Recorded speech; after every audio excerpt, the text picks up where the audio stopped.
반갑습니다. 귀한 자리에 청해 주셔서 감사합니다. 해화동에 있는 해성교회 목회하고 있는 정명호 목사입니다. 해성교회 부임한 지 벌써 햇수로 20년째 되어서 사역을 하는 중에 있습니다. 우리 귀한 최영태 목사님 오실 때 그래도 위임국장이라고 예식 때 와서 사회는 제가 봤었습니다. 귀한 한 가족, 한 노회 안에 한 시찰로 신앙생활을 하고 있는데 늘 기쁨으로 감사로 또 존경으로 여러분의 교회를 바라봅니다. 여러분 승동교회가 우리 교단의 종갓집인 건 잘 알고 계시죠? 잘 알고 계시죠? 모르는 분들 계신 것 같은데 옆에 분한테 인사하십시다. 우리는 우리 교단의 종손입니다. 네, 여러분 종갓집 잘 지켜주시기를 주의 이름으로 부탁을 드립니다. 여러분 저는 하나님을 믿지 않고 하나님 없는 또는 인정하지 않는 사람들의 삶, 우리 인류의 삶을 뿌리 뽑힌 나무라는 것으로 비유하기를 즐겨 합니다. 여러분 나무가 갑자기 뿌리가 뽑혔다고 갑자기 말라 죽진 않습니다. 대신 서서히 죽어가겠죠. 태풍이 불어 여러분 뿌리가 뽑혀 있는 나무에도 꽃은 피고 열매가 맺힐 수는 있습니다. 그러나 곧 말라 죽어가겠죠. 하나님 떠난 인생이라고 해서 당장 육체의 목숨을 잃지는 않습니다. 태어난 목숨은요, 그 수명이 다할 때까지는 살아갑니다. 나무가 죽지 않는 이유는 그 안에 남아있는 생기와 수분과 양분이 있기 때문입니다. 그러나 시편이 말하는 것처럼 시냇가에 이 나무가 심어져 있다면 여러분 그 수명이라는 것은 말 그대로 끝이 없습니다. 계속 살아남을 겁니다. 하나님 떠난 인생, 하나님 없는 인생, 하나님으로부터 뿌리 뽑힌 인생, 여러분 그들은 내 안에 남아있는 자원이 전부이기 때문에 내가 조금이라도 더 길게 살기를 원한다면, 더 풍성한 꽃과 열매를 맺기를 원한다면 어디선가 자원을 가져와야만 합니다. 왜? 내 안에 제한되어 있으니까요. 그래서 인류 역사 가운데 이 제한된 자원에 사는 사람들이 내 안에 없는 자원을 조금이라도 더 늘리기 위해서 행했던 일은 뭐냐? 남의 것을 빼앗는 것이었습니다. 수탈, 침략 이런 것들이었죠. 개인의 삶에서도 남의 것을 빼앗아야 되고 조직과 공동체로서도 남의 것을 빼앗아야 내 것이 늘어나고 이것은 국가 단위에서도 일어난 일입니다. 그래서 인류 역사가 여러분 투쟁의 역사다, 전쟁의 역사다, 수탈의 역사다라고 말하는 이유는 바로 인류의 현실이 그러했기 때문입니다. 없다고 죽고 싶진 않은 거죠. 더 살고 싶은 겁니다. 제한되었다고 만족할 수가 없는 겁니다. 더 늘리고 싶은 겁니다. 그런데 내 안에 없는 자원을 늘리는 방법, 빼앗는 것이었죠. 여러분 요즘 기업도 마찬가지입니다. 작은 기업들이 없는 인력과 예산을 동원해서 새로운 기술만이 살 길이다 하고 새로운 기술을 만들어 뭐라도 해보려고 하면 돈과 인력을 가진 자본과 조직력을 가진 대기업들이 저거 장사 되겠네? 돈 되겠네? 하면서 여러분 새로운 걸 만들어 가지고 미리 내어버리면 작은 기업들은 큰 기업을 이길 길이 없습니다. 그런 일들이 여러분 기업하는 많은 분들이 오늘날 겪고 있는 어려움이지요. 여러분 일본, 소위 말해 일본 제국이라고 일컬어지는 나라가 대한제국이라고 일컬어지는 나라를 탐을 내기 시작을 했습니다. 흔히들 말합니다. 늘 지진이 일어나고 안정감이 없는, 여러분 태풍이 정말 많이 불어오는 안정감이 없는 그 땅덩어리에서 뭔가 대륙으로 펼쳐나갈 수 있는 안정된 땅덩어리를 그들은 원했을 것이고 더 큰 나라를 원했겠죠. 그들 입장에서는 명분이 있고 그들 입장에서는 당위성이 있는 일이었을는지도 모르죠. 옛날 임진왜란이 그랬던 것처럼 내부에서 일어나는 수많은 부족들과 세력들을 여러분 안정화하기 위해 뭔가 전쟁을 일으키는 건 일본만이 그랬던 게 아니라 전 세계 모든 나라들이 행해왔던 일들이었습니다. 1905년에 여러분 우리나라를 자기들의 보호 아래 둔다라는 을사늑약, 우리는 그걸 그렇게 부릅니다. 아주 부끄러운 약조가 맺어지게 되죠. 1910년에는 아예 두 나라를 하나로 만든다라는 의미에서 한일 병합 조약, 우리는 이것을 나라의 수치라 그래서 경술 국치조약이라고 말합니다. 여러분 거기에 제1조의 문장이 이러했다고 합니다. 한국 황제 폐하는 한국 정부에 관한 일체의 통치권을 완전히 그리고 영구히 일본 황제 폐하에게 양여한다. 우리의 모든 주권을 여러분 완전히 넘겨주겠다 라는 일이 있었다는 겁니다. 우리가 잘 알고 있는 이완용이라는 사람이 내각 총리 대신으로 이 일을 진행했었다고 합니다. 그리고 1911년에는 조선 신교육령을 통해 우리나라의 식민지 교육을 실행하고 1915년에는 개정 사립학교법 규칙이라는 것을 통해서 성경 또는 한국의 역사, 한국의 지리를 교육하지 못하게 만들고 1915년에 포교 규칙이라는 것을 통해서 종교 활동마저도 여러분 간섭하고 탄압하며 우리의 통제를 받아야 된다라는 법들을 만들어 갑니다. 여러분, 일본이 행했던 이 모든 과정들은 딱 하나입니다. 우리가 원하는 것을 얻기 위하여 남을 통제하고 남의 것을 빼앗아가는 수탈의 과정이었습니다. 여러분, 여기에 3.1운동이라는 것은 단순히 3월 1일 날만 일어난 일이 아니라 집중적으로는 약 2개월간의 전국, 길게 보면 만주 연해주까지 이어져 약 1년여에 걸쳐서 우리는 일본의 이러한 통치와 간섭을 인정할 수 없다, 우리는 우리의 주권을 되찾기를 원한다라고 외쳤던 비폭력 저항 운동이 우리는 3.1운동이라고 이해하고 있습니다. 그리고 이 모든 일에 여러분의 교회의 신앙의 선조들, 목사님을 비롯한 청년 면려회장 또는 성도들, 학생들이 앞장섰다는 것은 이미 여러분이 너무나도 잘 알고 계신 이 일입니다. 여러분, 내 나라 독립하기를 원한다라고 손들고 태극기 들고 외치는 것이 도대체 무슨 실제적인 효력이 있었을까요? 그런데 역사 속에 우리는 이것을 알고 있습니다. 그 운동 자체가 당장의 독립을 가져오진 않았지만 그것이 얼마나 큰 영향력을 가져왔는지 우리가 너무 잘 알죠. 심지어 여러분, 간디라는 사람도 비폭력 무장하지 않은 저항 운동을 이 3.1운동의 정신에서부터 배웠다라고 말합니다. 시간이 흘러 나중에 미국에서 인종차별에 맞섰던 마틴 루터 킹 목사님도 간디로부터 배웠다고 하지만 사실은 그것이 3.1운동에서부터 시작된 세계사적 의미가 있는 일이었다는 것을 우리는 역사를 통해 알아갑니다. 여러분, 세상은 내가 원하는 것을 얻기 위해 남을 깨뜨리는 것을 당연하게 여깁니다. 그리고 그것이 삶의 원리요 방식이라고 이해합니다. 어쩌면 오늘도 이 예배를 드리고 있는 중에 여러분은 사업의 확장을 아니면 내가 원하는 꿈을 이루기 위해 남을 죽이겠다고 달려들진 않지만 내가 지금 그 속에서 살고 있어서 우리는 인생과 사회를 일컬어 정글이다 라고 이야기를 하죠. 강한 자만 살아남는다 라고 말하기도 합니다. 그 속에서 예수 믿고 살아가는 우리는 과연 어떤 방식의 삶의 길을 걸어야 되는가라는 것을 특별히 3.1절 기념 예배에서 저는 출애굽기 말씀을 통해 여러분과 좀 나눠보기를 원합니다. 여러분, 이스라엘 백성들이 이집트에서 종살이 하다가 나온 이후의 모든 일련의 과정이 출애굽기, 애굽에서 나오는 과정을 기록한 책에 기록되어 있습니다.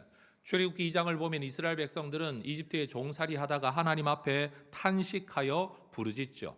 고된 노동 때문에 너무너무 힘들었기 때문입니다. 하나님은 그 기도를 들으시고 모세를 통해 그들을 구원하기로 작정하십니다. 3장 10절을 보면 내가 너를 보내어 이스라엘 백성을 인도하여 내겠다. 그리고 하나님께서는 모세에게 이 모든 것들을 맡겨놓고 네가 알아서 해라, 네 능력으로 해라 말씀하지 않으시고 직접 그들과 함께 하시는데 13장의 말씀을 보면 21절과 22절에 불, 구름, 기둥으로 그들을 직접 인도하십니다. 그런데 하나님이 그렇게 인도하시는 걸음 속에서도 그들은 홍해바다 앞에 맞서게 되죠. 하나님 인도하신다고 그래서 따라왔는데 따라온 길이 죽음의 길입니다. 앞에는 바다요, 뒤에는 군대가 쫓아오는 거죠. 그 상황에서 그들은 울부짖기 시작합니다. 14장 11절의 말씀을 보면 애굽에 매장지가 없어서 당신이 우리를 이끌어내어 이 광야에서 죽게 하느냐. 12절은 또 그렇게 말합니다. 우리를 내버려 두라. 우리가 애굽 사람을 섬기겠다. 애굽 사람을 섬기는 게 광야에서 죽는 것보다는 낫지 않겠냐. 전 이런 생각을 해봐요. 여러분, 일제강점 기간 중에도 여러분, 나라를 잃어버렸다고 해도, 주권을 잃어버렸다고 해도 인간이라는 존재로 생존하는 데는 지장이 없었을 겁니다. 먹으면 살았을 것이고, 한국 이름 없으면 일본 이름이라도, 한국말 못하면 일본말을 가지고서라도 얼마든지 생존은 할 수 있었을 겁니다. 그러나 우리의 조상들은 그것으로 만족하지 않았죠. 인간다운 삶을 원했고 내가 태어난 이 땅의 나라에 말을 쓰며 이 땅에 이름을 가지며 이 땅의 주권 안에 살기를 원했었습니다. 그런데 여러분, 이스라엘 백성들은 하나님께서 주신 새 이름, 하나님이 주시는 믿음, 하나님의 은혜, 하나님의 인도하심 안에 약속의 땅에서의 삶보다 이렇게 고생스러울 바에야 이집트에서 사는 게 낫지 않겠냐. 광야에서 죽는 것보다야 애굽 사람을 섬기는 종살이라도 하는 게 낫지 않겠냐. 전 우리의 조상들 가운데도 그런 분들이 많았었다라는 것을 우리가 기억하면 좋겠어요. 야, 나라가 되찾아질 수 있겠냐? 군사력이 떨어지는데 이 민족이 뭘 할 수 있겠냐? 이 힘으로 뭘 할 수 있겠냐? 이런 리더십 안에 뭘 할 수 있겠냐? 살 길을 찾자, 살 길을 찾자. 그래서 여러분 스스로 이름을 바꾸고 오히려 일본에 빌붙어서 여러분 더 많은 권세를 누리고 재산을 누리고 명예를 누리며 살았던 수많은 사람들이 우리 조상들 가운데 있다는 것을 우리 너무나도 잘 압니다. 우리의 조상들이 행했던 그 말이나 지금 이스라엘 백성들이 하고 있는 홍해바다 앞에서의 말이나 별반 다르지 않은 거죠. 굉장한 현실주의자들이죠. 정말로 살 길이 무엇인가를 아는 여러분 판단력이 분명한 사람이라고 말할 수 있습니다. 그러나 하나님은 그들을 죽이려고 홍해바다 앞으로 이끄신 것이 아니었습니다. 14장 31절의 말씀을 보면 하나님께서 그들을 말 그대로 마른 땅을 밟아 건너도록 여러분 물이 갈라지게 하는 역사를 통해 그 큰 능력을 나타내심으로 모세도 믿을 수 있게 되었고 하나님도 믿을 수 있게 되었다라고 성경은 이야기합니다.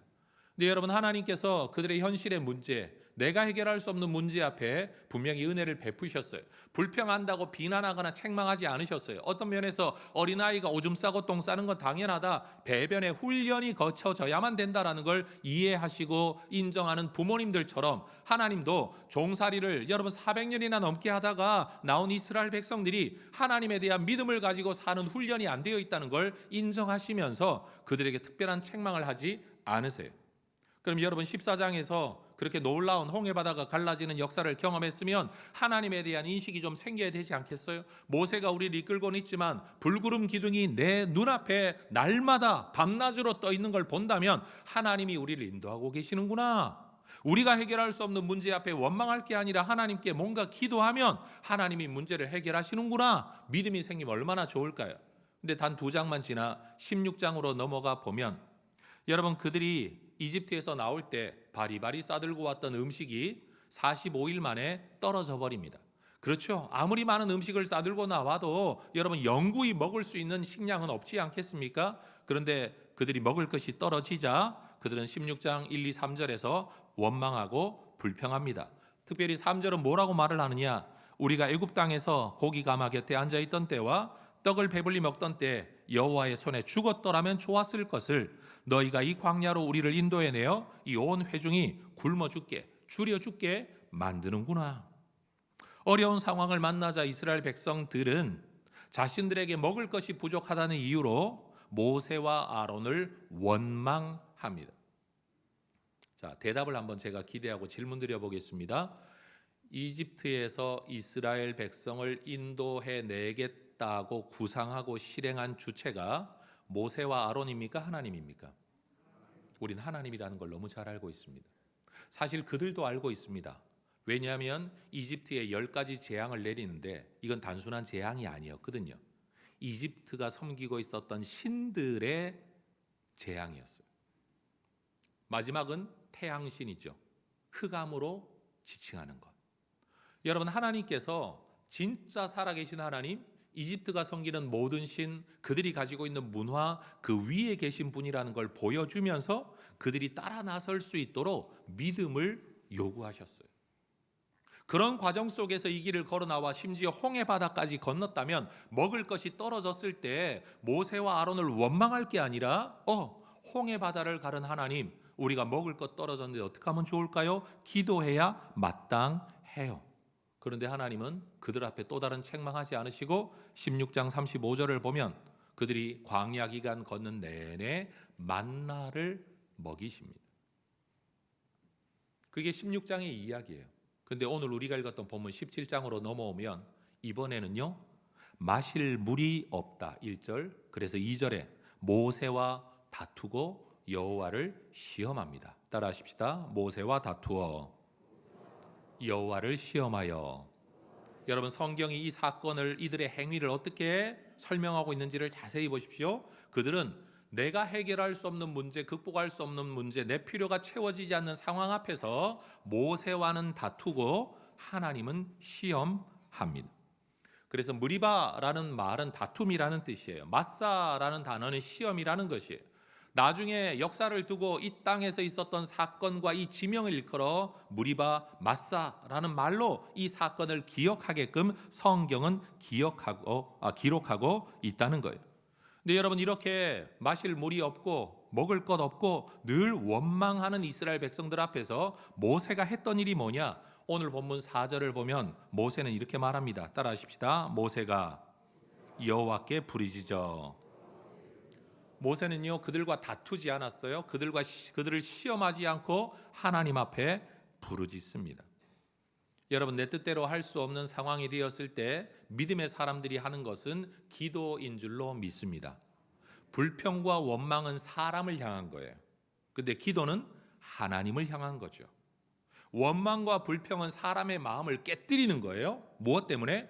내 뜻대로 안 된다, 내가 원하는 대로 안 된다는 이유 때문에 상대방을 깨뜨리는 거예요. 인격을 깨뜨리고 그의 감정을 깨뜨리고 그의 상황과 리더십을 깨뜨리는 일이에요. 근데 모세는 이런 문제 앞에서 그들을 원망하거나 책망하거나 비난하거나 공격하는 게 아니라 오히려 사람 앞에 나아가지 아니하고 하나님 앞에 나아가요. 그리고 하나님, 저들을 죽여주세요라고 말하는 게 아니라 하나님, 저들이 좀 있으면 나를 돌을 던져 죽이겠습니다. 내가 지금 겪고 있는 내 문제를 하나님 앞에 그대로 이야기하며 부르짖어 나아갑니다. 여러분, 이런 모세는 훗날 이런 신앙의 태도가 이어졌을 때 어디까지 가는가 하면 출애굽기 32장에 보면 이스라엘 백성들이 하나님 앞에 범죄해서 하나님이 내가 이 민족을 다 쓸어버리고 너를 통해 새 민족을 만들겠다라고 말씀하실 때 32절에서 모세는 그렇게 기도하죠. 그들의 죄를 사하시옵소서. 그렇지 아니하시오면 원하건대 주께서 기록하신 책에서 내 이름을 지워버려 주옵소서. 여러분, 다른 사람이 원인을 제공해서 내가 해를 입게 되었는데 내가 나를 지키기 위해서는 어쩔 수 없이 내가 그 사람을 깨뜨려야 된다, 죽여야 된다, 공격해야 된다. 이게 법적으로 정당 방어, 방위라고 말할 수 있는 일이죠. 세상은 그렇습니다. 내가 나를 지키기 위해서는 남을 깨뜨릴 수 있다라는 논리가 세상에서는 합법적입니다. 그런데 지금 모세는 어떤 모습으로 있느냐? 자기들의 필요가 채워지지 않는다는 이유 때문에 모세를 깨뜨리려고 하는 이스라엘 백성들, 심지어 내가 나서서 하나님, 저들을 좀 손봐주세요 하지 않았는데 하나님께서 내가 저들을 직접 처벌하고 너를 통해 새 민족을 만들겠다 그러면 여러분, 속으로 할렐루야 외쳐야 되는 것 아닙니까? 나를 속상하게 하는 사람, 나를 공격한 사람, 나를 비난한 사람, 나를 죽이려고 했던 사람, 내 것을 빼앗으려고 하는 사람 하나님이 처벌하겠다고 하면 이건 하나님이 내 기도를 응답하신 거야, 감사합니다 라고 말해야 되는데 모세는 오히려 하나님, 저들의 죄를 용서해 주십시오. 대신 내 이름을 생명책에서 지우시는 한이 있더라도 저들을 용서해 주십시오. 원망하는 이스라엘 백성들 앞에서 그들과 맞서지 않고 하나님 앞에 부르짖어 기도할 줄 아던 모세는 나중에 어떤 지경에까지 성숙해가는 사람이 되는가? 그 원망 많이 하는 이스라엘 백성들을 살리기 위해서, 하나님의 이름이 더럽힘 받지 않기 위해서 내 이름이 생명책에서 지워지는 한이 있더라도 그렇게 해달라고. 여러분, 모세는 남을 깨뜨리는 사람이 아니라 자기를 깨뜨리는 사람으로 나아갑니다. 그리고 모세의 이런 모습은요, 예수님을 닮아 있어요. 예수님이 어떤 분이죠? 인간의 죄를 처벌하기 위해 공의로 처벌하러 오신 분이 아니라 그 모든 죄를 대신 짊어지시고 자기를 깨뜨리시죠. 그러므로 우리의 구원을 이루시잖아요. 내가 십자가에 달릴 테니 저들을 용서해 주십시오. 이게 예수님의 행하신 사역이란 말이에요. 그런 면에서 출애굽기 32장에 나오는 이 모세의 기도와 행위는 그리스도적 사역이다라고 충분히 말할 수가 있는 겁니다. 그래서 하나님은 이러한 모세의 기도와 부르짖음과 은혜와 태도, 그걸 긍휼히 여기시고 5절과 6절의 말씀을 보면 네가 나일강을 치던 그곳 지팡이, 홍해 바다를 가를 때 내밀었던 그 지팡이를 가지고 반석에 가서 그 반석을 쳐라. 그리고 물을 나게 하여 그들을 먹이십니다. 반석에서 물이 나게 하는 이 응답은요, 단순히 모세의 기도에 대한 하나님의 은혜와 응답, 물이 필요한 것을 제공해 주시는 은혜만이 아니라 사실은 거기에 불신앙에 대한 심판이 담겨 있죠. 나일강을 왜 치게 하셨습니까? 하나님 맞서는 거 그만두라고 나일강 치게 하셨죠. 여러분, 길이 없는 곳에 하나님의 은혜가 이 하나님의 역사, 허락, 말씀 안에 있다는 걸 보여주기 위해 모세로 하여금 지팡이를 들게 하신 겁니다. 지팡이가 이걸 가르게 한 게 아니라 하나님이 가르시는데 하나님이 행하시는 일이 모세를 통해 나타난다는 걸 보여주기 위해 지팡이를 들게 하신 겁니다. 하나님은 반석에서 물 저절로 터져 나오게 하실 수 있는 분입니다. 그런데 굳이 지팡이를 들고 가 쳐라 라고 말씀하십니다. 사실 그것은 이스라엘 백성들의 불신앙에 대한 하나님의 심판, 이것을 상징하는 행위이기도 한 거죠. 여러분, 이스라엘 백성들이 없는 일을 지어서 불평한 거 아니었습니다. 먹을 것 떨어졌습니다. 마실 물이 없습니다. 이건 사실입니다. 뒤에는 군대이고 앞에는 바다라 어디로 가야 될지 모르겠습니다. 이것도 사실입니다. 그런데 여러분, 이스라엘 백성들이 너무나도 현실적인 문제 사실로 여겼던 그 상황 속에서 그들은 눈만 들면 불구름 기둥을 볼 수 있었다는 것도 사실이었습니다. 마실 물이 없다고 모세에게 원망하고 대들고 투쟁하고 있을 때도 그날 아침에도 이스라엘 백성들은 하늘로부터 내려온 만나를 먹었을 겁니다. 여러분, 은혜 안에 살면서도 우리는 끊임없이 내 뜻과 내 욕구가 채워지지 않는 것에 대하여 원망하고 불평하고 누군가를 깨뜨리는 존재가 인간이에요. 여러분, 오늘 아침에도 어쩌면 우리는 하나님의 은혜로 새 목숨을 얻었다라고 감사해 놓고도 내 뜻대로 되지 않는 운전 상황과 도로 상황과 내 뜻대로 되지 않는, 우리 성가대원들 혹시 모르겠어요, 내 뜻대로 되지 않는 노래와 발성과 서로 간에 맞추지 못하는 무엇 때문에 마음 상해하고 저 사람 때문에 저 사람 때문에 이런 마음 가졌을런지도 모르죠. 여러분, 불신앙을 가진다고 해서요 완전히 믿음을 버린다는 게 아니에요. 어딘가는 믿음으로 사는 사람이 어딘가에서는 불신앙의 모습을 가지는 거, 그게 이스라엘 백성들이고 오늘 우리의 모습이에요. 여러분, 우리는 인생의 문제를 어떤 관점으로 받아들이나요? 없는 걸 지어내서 문제라고 말하진 않을 겁니다. 문제는 분명히 현실일 겁니다. 그런데 그것과 함께 너무나도 분명한 현실은 주님이 우리와 함께하고 계시다라는 거죠. 성경은 출애굽의 모든 과정에 대한 하나님의 의도와 목적을 모세의 마지막 설교 신명기 말씀을 통해 이렇게 설명합니다. 8장 3절에 너를 낮추신 이유가 있다. 너를 줄이게 하신 것도 다 이유가 있다. 하나님이 은혜로 우리를 인도하시면 이런 문제가 왜 생깁니까? 라고 우리는 자꾸만 말을 하는데, 내가 너를 인도하고 있는 중에도 너를 낮추는 일, 너를 굶주리게 하는 일, 네가 고생스러워하는 어려운 일을 주는 이유가 다 있다. 그게 뭐냐? 사람이 떡으로만 사는 게 아니고 여호와의 입에서 나오는 말씀으로 산다는 것을 너희가 배워가야 하기 때문에 내가 너희를 그런 상황으로 인도하는 거다.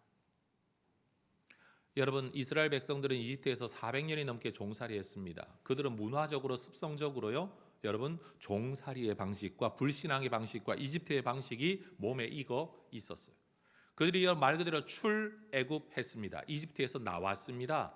그런데 여러분, 중요한 게 뭡니까? 이집트에서 나오기는 했는데 살아가는 방식은 옛날 방식인 거예요. 그게 출애굽기에서 보여준 이스라엘 사람들이죠.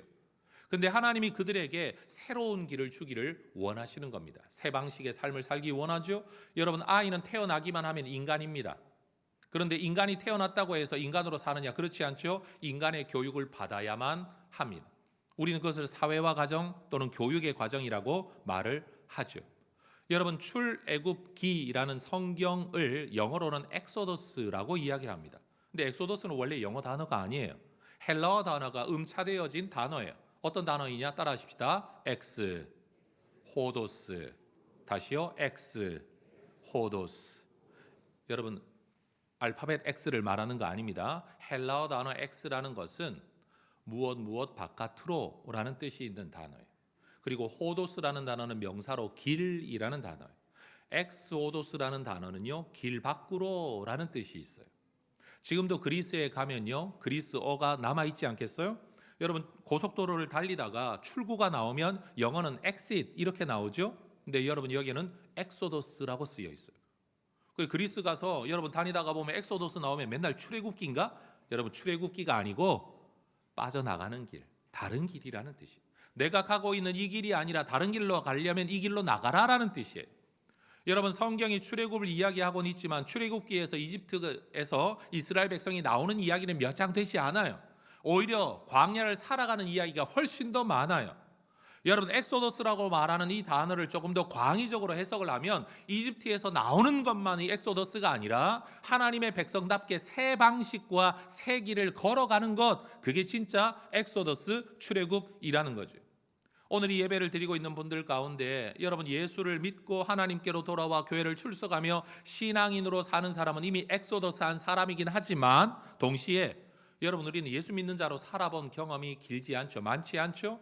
심지어 수십 년을 예수 믿고 살았다고 해도 여전히 우리 안에는 이집트의 습성이 남아 있습니다. 그 방식처럼 이스라엘 백성들처럼 원망불평하며 믿음보다는 불신앙을, 똑같은 현실이긴 한데 하나님이 함께 하신다는 현실보다는 내 앞에 불편한 것, 내 필요가 채워지지 않는 것이 훨씬 더 크게 보여 하나님을 자꾸만 잊어버리는 삶의 방식을 우리는 살아가고 있는 거죠. 자, 따라하십시다. 엑소더스. 여러분 우리 모두가 이 엑소더스의 길을 걸을 수 있기를 주의 이름으로 축원합니다. 이집트에서 나와야 된다는 말을 하고 있는 게 아니라 나올 뿐만 아니라 새 길을 걸어야 된다. 그 길이 어떤 길입니까? 문제만이 아니라 하나님이 함께 하신다는 걸 아는 그 엑소더스의 길 말입니다.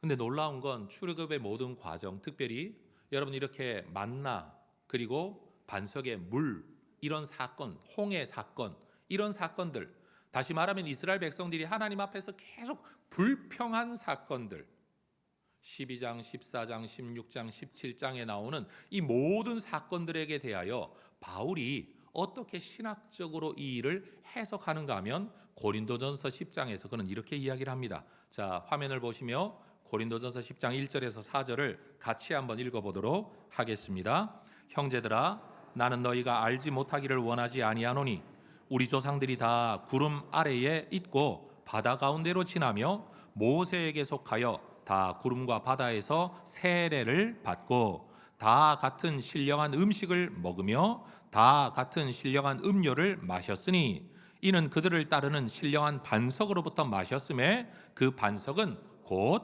그리스도시라. 여러분 홍해 바다를 건너기 직전에 그들은 원망하는 사람이었습니다. 그런데 자기 능력이 아니라 하나님의 은혜로 바다를 건넜습니다. 세례가 무슨 의미가 있습니까? 여러분 세례는 내 힘으로는 구원받을 수 없는 문제 앞에 선 사람들이 예수의 은혜로 구원으로 넘어가는 것을 상징하는 예식, 그게 바로 세례입니다. 그러니까 이스라엘 백성들이 홍해 바다를 건넌 것, 정말로 건널 수 없는 것, 다시 말해 앞에는 바다여 뒤에는 군대, 나는 여기서 죽을 수밖에 없다, 이것. 인간이 가지고 있는 한계가 뭡니까? 인생의 죽음은 찾아오고 있는데 내가 이것을 넘어설 힘이 내 안에 없다는 사실과 인간의 죄 문제를 해결할 길이 없다는 것과 내가 천국에 갈 수 있는 길이 없다는 이 절망적인 상태 앞에서 이스라엘 백성들은 원망하고 불평했죠. 근데 하나님은 그 바다를 가르셨습니다. 마찬가지입니다. 여러분 인생의 탄식, 철학을 공부하면 공부할수록 그 마지막은 허무주의인 것 같아요. 실존주의 철학의 마지막은 허무함으로 나아간다. 제가 철학의 전문가는 아니지만 모든 예술하는 사람들과 철학을 하는 사람들과 음악을 하는 사람들이 기쁨을 노래하기는 하지만 그 마지막으로 들어가 보면 어찌할 수 없는 한계 앞에서 허무주의로 나아가는 걸 보게 됩니다. 인생도 그러해요. 근데 어떻게 그것을 넘어서느냐? 예수 이름으로 하나님의 은혜로 넘어서게 되는 거죠. 그래서 성경은 홍해바다 사건을 세례 사건이라고 해석하는 거예요. 그럼 만나는요? 내가 준비한 것 없고 내가 내 생명을 유지할 수 없는데 위로부터 채우시는 은혜, 바로 그거예요. 하늘의 만나, 땅에서 난 양식이 아니에요. 위로부터 내려온 거예요. 위로부터 채우신다. 그럼 반석의 물은 뭔가요? 깨어져서 채우신다는 거죠. 내 눈에는 보이지 않는 물길, 내게는 없었던 걸 하나님이 하나님의 때에 하나님의 방법으로 하나님이 지정한 장소에 하나님의 사람이 그것을 치니 물이 나와 나를 살렸다. 깨어져서 나를 살렸다. 따라 하십시다. 위로부터 채우신다. 깨어져서 채우신다. 그게 여러분 16장의 만나 사건, 17장의 반석의 물의 사건인데 이 사건을 사도 바울이 뭐라고 해석하느냐? 이게 바로 그리스도 사건이다 라고 말하는 거예요.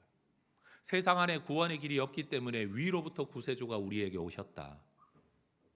그 예수가 와가지고 자기의 필요가 채워지지 않고 자기의 기대가 채워지지 않는다고 우리를 공의로 처벌하거나 처단하는 게 아니라 오히려 그 모든 죄의 짐을 본인이 짊어지시고 자기를 깨뜨려 우리를 살리셨다.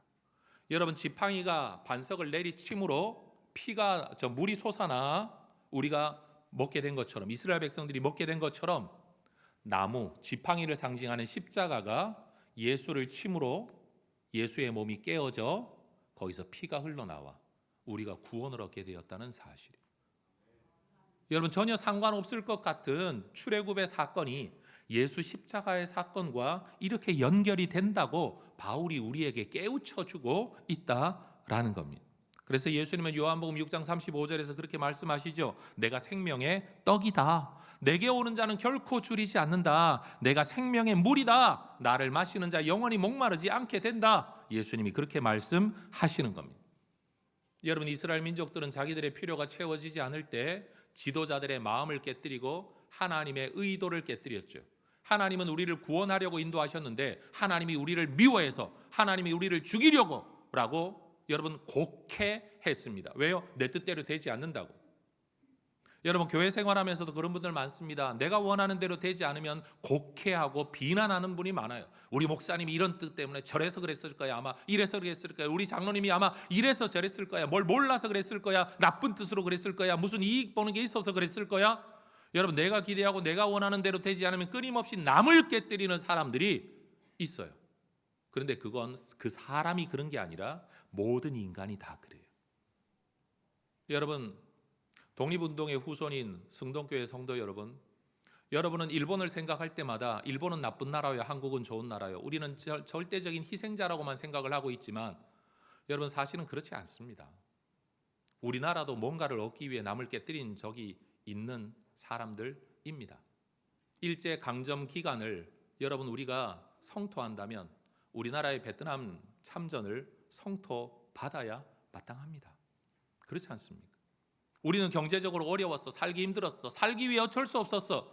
아마 일본 사람도 똑같은 말을 할 겁니다. 전 이것이 우리 인류가 가지고 있는 하나님의 삶의 원리가 아닌 세상의 양식을 따라 살아가는 모든 사람과 모든 국가와 모든 기업이 추구하고 있는 방향성이다. 이거 솔직히 인정해야 된다고 생각을 합니다. 그런데 하나님의 백성들은 어떻게 살아가야 됩니까? 모세가 했던 기도처럼 살아야 되는 거죠. 내가 살기 위해 이스라엘 백성을 공격하거나 비난하거나 하나님 죽여주세요 라고 말하지 아니하고, 하나님 나 죽을 지경입니다. 어떻게 하면 좋습니까? 나는 답 없습니다. 내가 저들을 낳았습니까? 내가 저들을 어떻게 인도할 수 있습니까? 주님 아니면 안 됩니다. 하나님 앞에 매달립니다. 하나님 은혜를 베푸셔서 문제 넘어서게 하시고 결국 약속의 땅 앞에까지 그들을 이끌어 갔죠. 예수님이 이 땅에 오셔서 우리를 처벌하시고 우리를 구원하신 게 아닙니다. 여러분, 그 처벌을 짊어지시고 자기를 깨뜨려 우리를 구원하십니다. 우리는 깨어진 마음으로 기도하는 모세, 또는 저들을 살려달라고 나를 생명책에서 지워달라고 기도하는 모세를, 또는 우리를 살리기 위해 자기를 십자가에 내어주는 예수님을 본받고 있습니까? 아니면 내 필요가 채워지지 않을 때마다 누군가를 비난하고 불평하고 원망하고 공격하고 깨뜨리는 이스라엘 백성들을 닮아 있습니까? 여러분, 사울왕은 한번 생각해 보세요. 사울왕, 하나님이 기름 부어 왕을 삼으셨습니다. 하나님의 은혜로 받은 거잖아요.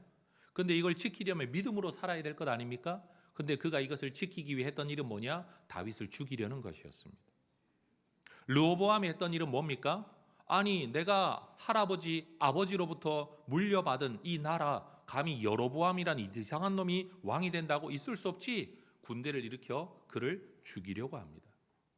모든 사람들이 내가 원하는 것, 내가 기대하는 것, 내가 이상으로 꿈꾸는 것을 이루기 위해 남을 깨뜨리고 남을 죽이는 것을 당연한 권리, 정당한 방어라고 생각하며 살아가는 것이 세상입니다.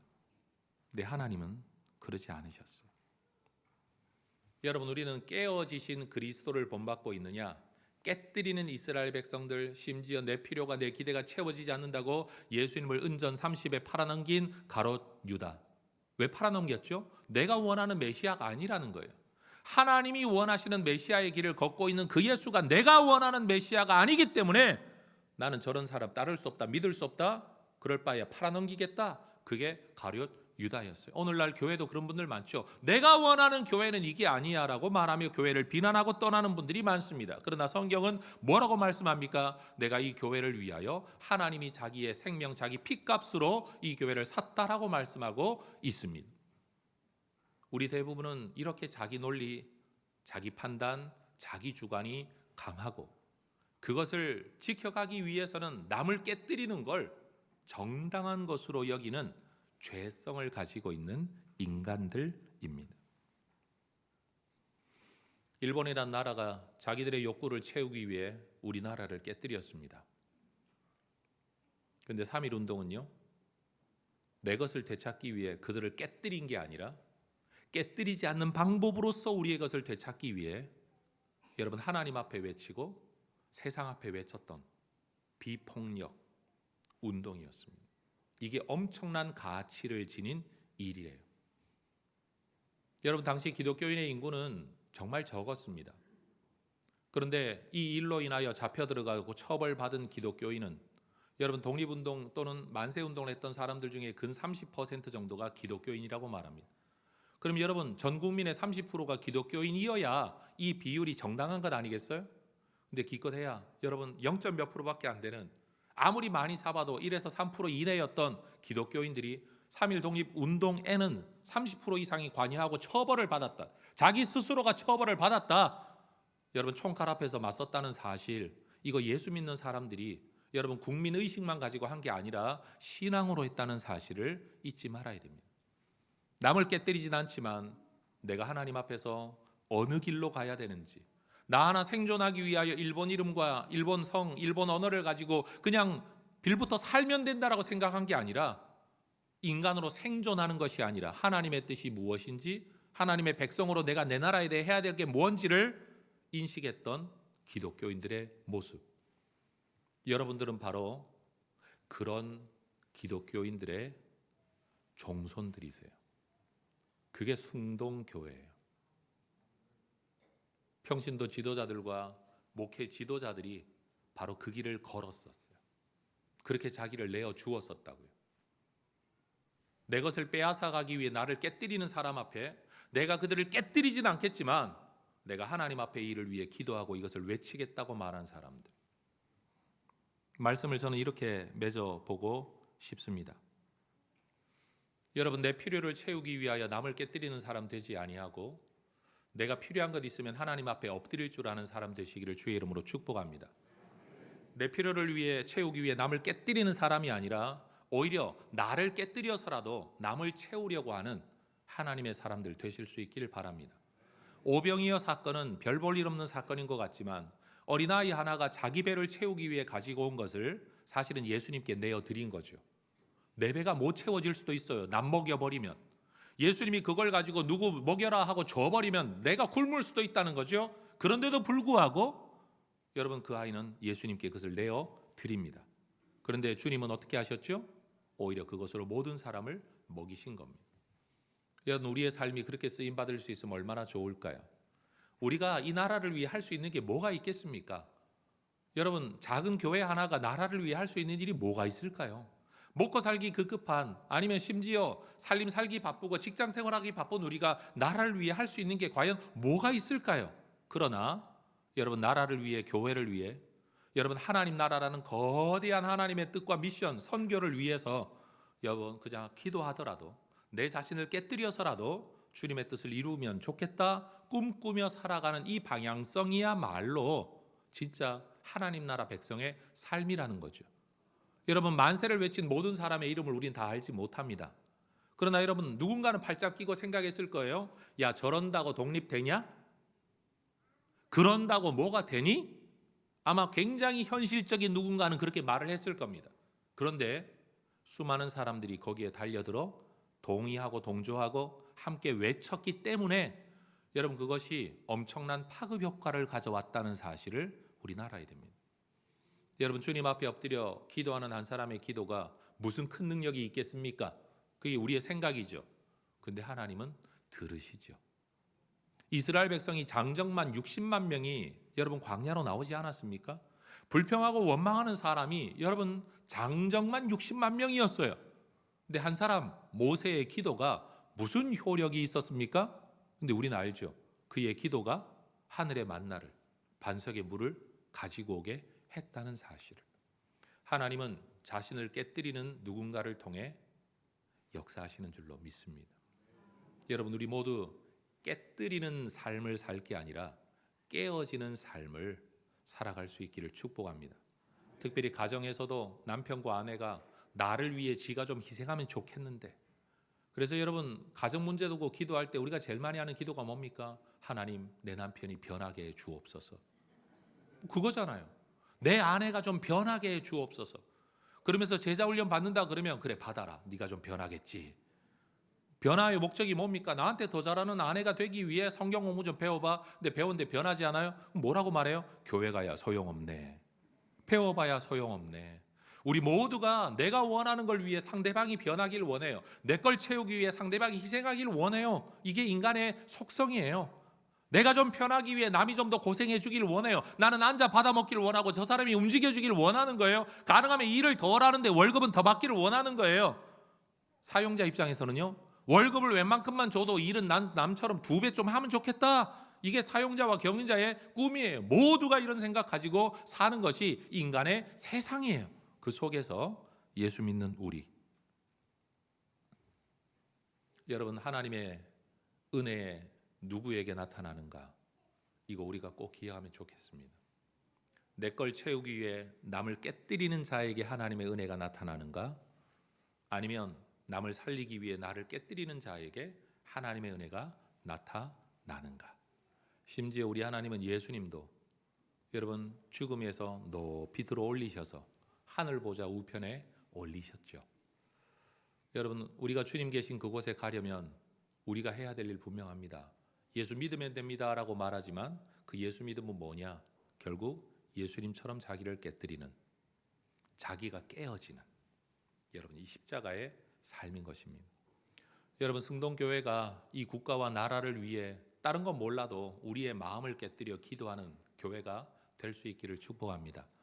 여러분의 직장, 직업이 뭔지 저는 알 수는 없지만 그저 여러분들이 그 직장의 자리에서 여러분 다른 사람들하고 비교해서 나만 왜 이래야 돼가 아니지만 여러분 그저 묵묵히 맡은 일하고 조금을 일 더하면서 내가 좀 더 깨어지지, 하나님 은혜를 구하며 그래도 이 기업이 살아남아야 이 모든 직원들이 다 밥 먹고 살고 딸린 가족들 다 먹고 사는 거지, 나는 월급만 받으면 돼가 아니라 그래도 나를 깨뜨려 누군가를 살리겠다라고 마음 먹고 살아가는 하나님의 종들 되실 수 있기를 축복합니다. 여러분, 여기 교회 다니는 분들 중에도 주일 예배만 참석하고 나는 예수 믿습니다 하는 분들 제법 많을 텐데 아마 그분들의 마음속에도 야, 교회가 좀 이래주면 좋겠는데 저래주면 좋겠는데 이것도 하면 좋겠는데 저것도 하면 좋겠는데 아마 요구와 기대는 엄청 많으실 거예요. 근데 결국 그거 누가 해야 될까요? 여러분이 하지 않는 이상 아무도 해주지 않습니다.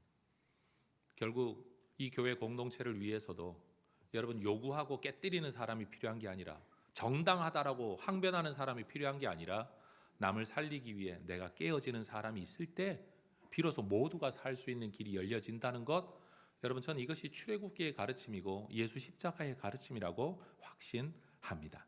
여러분, 승동교회가 여러분 절대 손해보지 않겠다 뭐 이런 생각이 아니라 우리가 깨어져 남을 살리자. 여러분 3.1운동의 후예들로서, 여러분 십자가의 후예들로서 이 믿음의 길을 끝까지 걸어갈 수 있기를 주의 이름으로 축원합니다. 기도하겠습니다. 하나님 감사합니다. 깨뜨리는 자가 되어지지 아니하고 깨어지는 자가 되게 하옵소서. 내 욕구를 채우려고 하는 자가 아니라 남을 살리려고 하는 자 되게 하옵소서. 위로부터 채우시는 하나님, 깨어져서 깨뜨려서 채우시는 그 하나님의 은혜를 기억하면서 내가 살아가고 있는 삶의 방식이 이집트의 종살이의 방식인지 엑소더스의 방식인지를 잘 분별하여 믿음의 길 걷고 은혜의 길을 걸으며 하나님의 사랑과 축복을 누리는 주의 종들이 되게 하옵소서. 예수님 이름으로 기도합니다. 아멘.